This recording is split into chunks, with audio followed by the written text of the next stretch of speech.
Hi and welcome to an Elite Gaming raid guide. In this raid guide we'll be covering the tactics for the first boss of Karaggas Palace on 8-man hard mode, Bonethrasher. Quick summary of the fight first of all. The boss has no aggro table, therefore you will not need a tank. Obviously take your tank in with you, but let them switch to their DPS form if they have one, and also let them equip their DPS gear. This will help you beat the enrage timer, because it can be a little bit tight depending on how high your DPS is. So because he has no aggro table, that means he'll randomly target one person. This is a benefit to you really. He'll target them and tunnel vision them for 10 to 15 seconds approximately, and when he does this you need to work out who's being targeted. Whoever is being targeted, the way to work it out is, he'll face you and just strafe left and right, and the boss will pivot with you if he's near you. Then call it out on your communications and get the rest of the raid to move behind the boss ASAP. It's all about being dynamic and making sure that only the person with aggro is in front of the boss. If anybody else is, his abilities are all 180 degree cleave type effects.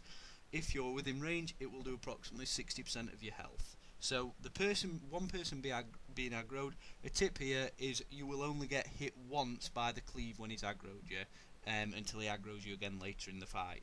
So healers, you'll notice that person goes down to 60% health. Just get them top back up and this should be fine. Don't panic about spam healing or anything like that. As long as your raid's all on 80-90% health, you shouldn't have too many issues. So now let's just quickly go over the 4 key abilities the boss does. So first of all, we've got this cleave/swipe effect that will do 60% health to anybody within a frontal cone of 180 degrees. You then also have a frontal knockback, which again I believe is about 180 degrees. For this reason, what you need to do is keep your raid as close to the centre of the room as possible. Nobody should be anywhere near the metal outer ring, because if the boss knocks you back, you're going to end up in the green goo around the room, which will kill you. Now, sometimes people get lucky and land on a little podium behind the green goo. If you have someone that can pull, you can pull them out or use an intercede or something similar to get out of there, but really try your best not to get in there. You're going to lose DPS and you're going to lose healing as a result of it. It's not a major tragedy if you lose one person, but it can wipe a raid just from knockbacks. Next ability is a pin.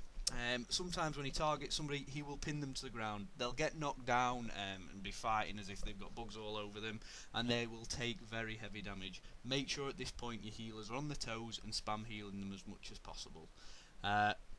Rest of the raid again, just stay behind in case of a swipe or anything, and then the healers can just focus on keeping the person who's pinned topped up.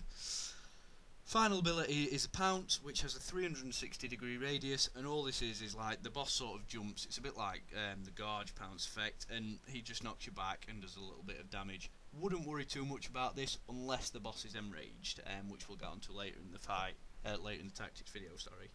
So now, other environmental mechanics that you'll see in the fight. During the fight you will see an ad spawn. It'll have a red column of light coming out of its head. When you see this spawn, you need to get to it and DPS it down ASAP.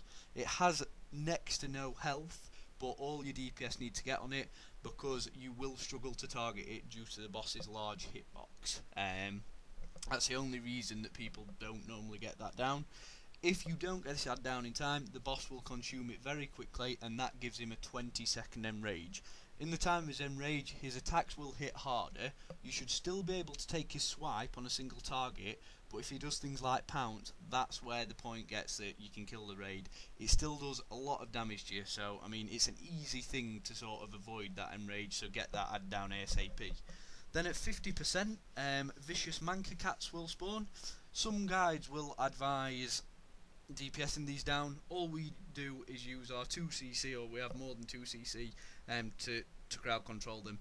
This is where your tank that's DPSing can come in and be a little bit more useful.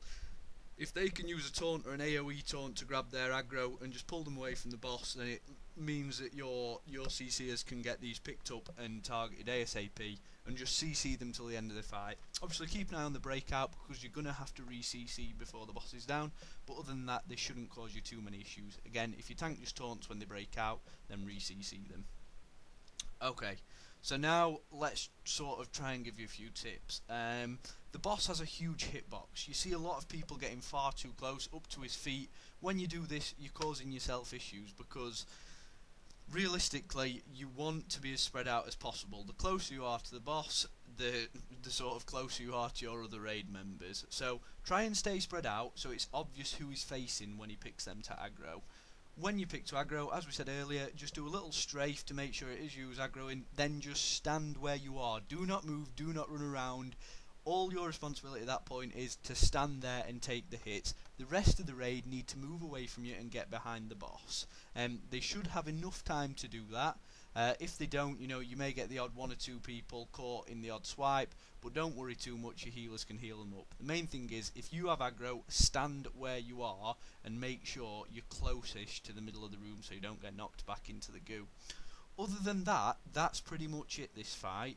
He does have a pretty tight enrage timer, but he is tankable on enrage. So if he enrages, the only thing you need to remember is maximise your range as much as possible, because his pounce will hit very hard, and the other thing is make sure you're out of range of his swipes if you're not aggroed. It's hard to sort of explain the tactics because there's not much going on in the fight, but then again there is a lot. This fight is all about coordination of your members.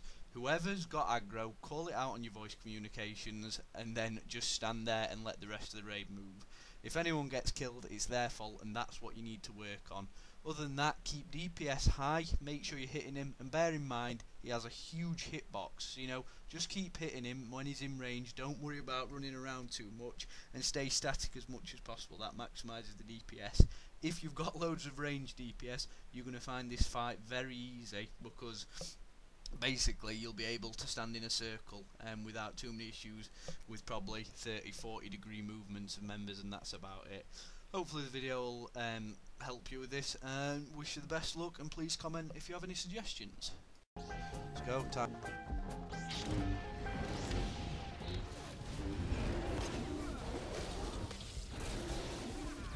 Bloodlust up in 5 or now. We lose a lot of DPS.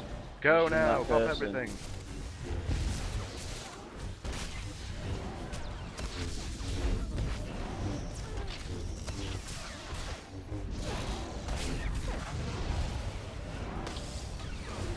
Help him with the damage.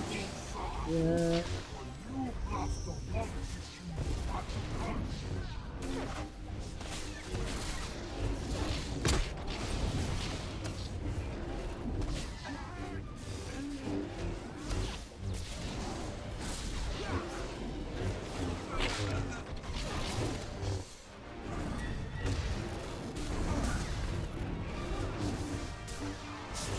That was close. Yeah, bug cleared.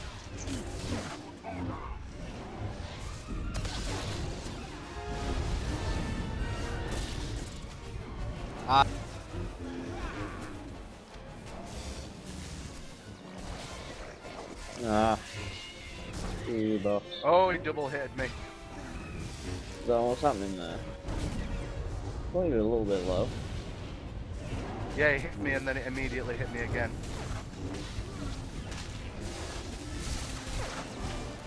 I'm early.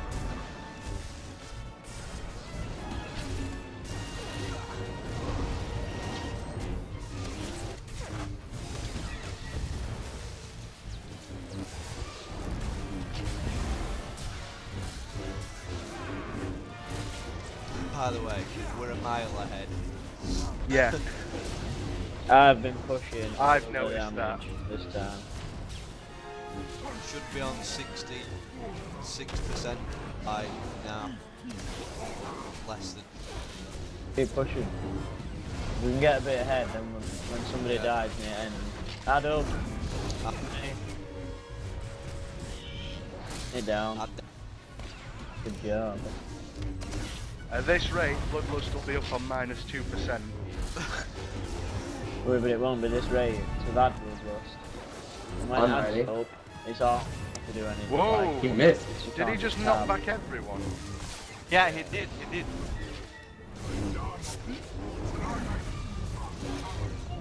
When Admiral, the one where in that one next to the boss.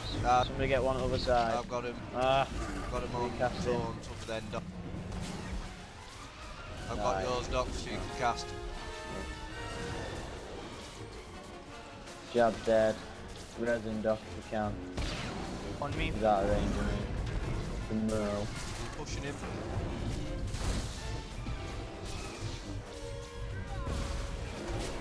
Throw your buffs out on jab. Annihilate. Jack, Never mind. run. Add Behind me. Add behind me. Close to the boss. He's gonna cleave. Medipacks, medipacks. Pop medipacks. Everybody. Medipack. I have no mana. This ad's out. Oh god, my. I need some kind of healing, So you otherwise see when that he hits me again. Good, Mitch. Any CC I'm for dead Zap? if it hits me. Niliver needs healing. I'm getting Yeah, almost who has just that? dropped. Not on me.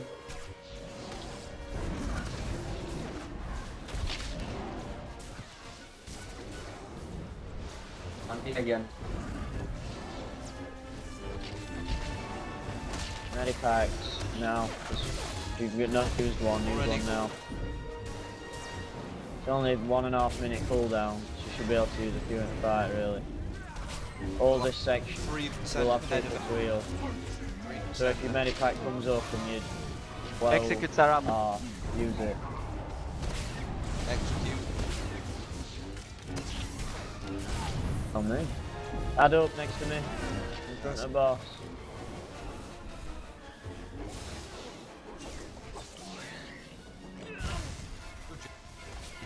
Yeah. Whenever fingers up, Mitch, pop it. 6% ahead of him. Is it up yet, Mitch? Add out, It's add up out. in I've 6, told 7 you. seconds. But now I don't know which one's which. Bloodlust is I'll up now. Use your Else got executes, it. use everything. Finish. Yeah.